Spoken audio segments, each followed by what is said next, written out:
اپنی اولاد کو حضور علیہ السلام کے حسن کا ذکر سنائیے، حضور کے جمال کے تذکرے بتائیے۔ یہ انسانی فطرت ہے، یہ انسانی طبع ہے کہ اس کا حسن کی طرف میلان ہوتا ہے۔ جہاں بھی حسن ہو، چاہے وہ پھولوں کی نزاکت میں ہو، لطافت میں ہو، وہ کوسے قضا کی رنگینی میں ہو، دھنک کی شوخیوں میں ہو، ساون کے چڑھتے بادلوں میں ہو، یا وہ جھیل کی بچھی ہوئی آنکھ میں ہو، یا پپیہے کی آواز میں ہو، بلبل کے خوبصورت لہجے میں ہو، کوئل کی دل نواز صدائے محبت میں ہو، حسن جہاں بھی ہوگا، جس روپ میں بھی ہوگا، دلکش ہوگا۔ تو جب یہ طے ہے کہ انسان طبعاً حسن کی طرف مائل ہوتا ہے، تو حضرت اقبال کہتے ہیں کہ پھر اس کو اس کا ذکر سناؤ اور اس کے حسن کی بات سناؤ، جہاں حسن بھی پانی بھرتا ہے، عشق بھی غلامی کرتا ہے۔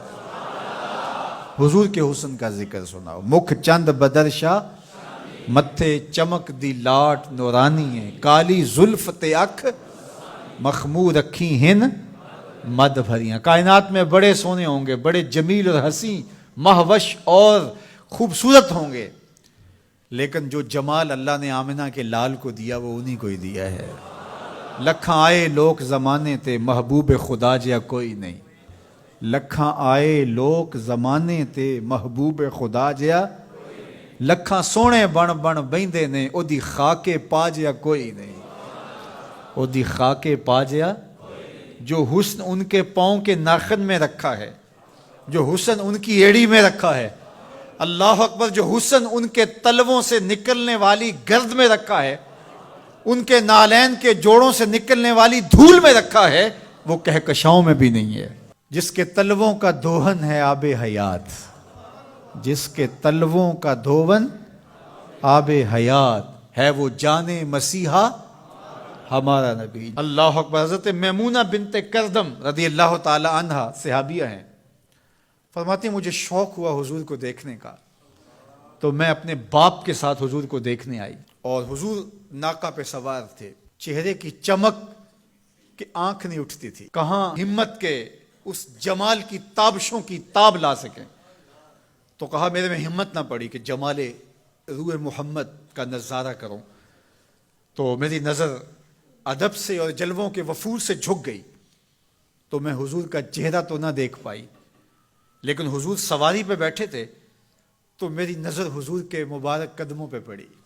فما نسیتو فیما نسیتو طولا اصبعہ، فرماتے ہیں کہ حضور کی مبارک انگلی کی لمبائی اور اس کا جمال، اس کا اعتدال، اس کا حسن، فرمایا مدتیں گزر گئیں، ابھی تک وہ سحر اترتا ہی نہیں ہے، ابھی تک وہ نشہ ہی نہیں اترا۔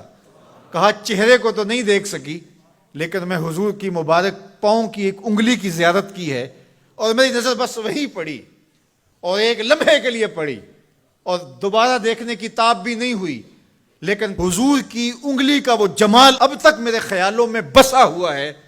یا جس کے مبارک پاؤں کی انگلی اتنی جمیل ہے کہ سال گزرنے کے بعد وہ سحر ختم نہیں ہوتا، اس کی پیشانی کی چمک کا عالم کیا ہوگا، اس کے رخساروں کا جمال کیسا ہوگا۔ تو ایک شاعر نے تو قلم توڑ دیا، اس نے کہا کہ قدموں پہ جبیں کو رہنے دو، قدموں پہ جبیں کو رہنے دو، چہرے کا تصور مشکل ہے۔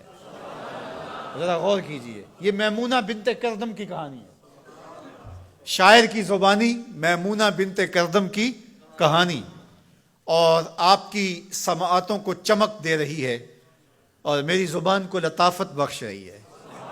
میری زبان میٹھی نہیں ہے، حضور کا نام میٹھا ہے۔ وہ کسی نے کہا تھا نا کہ میں بلبل خوش لہجائے گلزار نبی ہوں، میں بلبل خوش لہجائے گلزار نبی ہوں، میٹھی ہیں میری باتیں نمک خار نبی ہوں۔ میں میٹھا نہیں ہوں، میری زبان پہ جو نام ہے وہ نام میٹھا ہے۔ آپ کی سماعتوں میں رس گھل رہا ہے تو یہ نام محمد کی برکت ہے، اور روح کو تازگی مل رہی ہے، فرحت مل رہی ہے۔ ابھی شعر مکمل ہوگا تو آپ بے چین ہو جائیں گے، اندر بوٹی مشک مچایا اتے جاں پھلاں تے آئی ہوں، خوشبو پھیل جائے گی اندر۔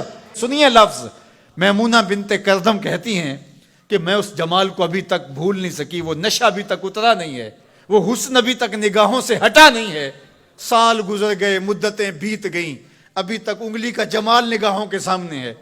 تو شاعر کا تصور دیکھیے، وہ کہتا ہے کہ قدموں پہ جبیں کو رہنے دو، قدموں پہ جبیں کو رہنے دو، چہرے کا تصور مشکل ہے، چہرے کا تصور، جب چاند سے بڑھ کر ایڑی ہے رخسار کا عالم کیا ہوگا، جب چاند سے بڑھ کر ایڑی ہے رخسار کا عالم کیا ہوگا۔ تو اپنی اولاد کو حضور کی محبت سکھاؤ، انہیں حضور کا حسن بیان کرو۔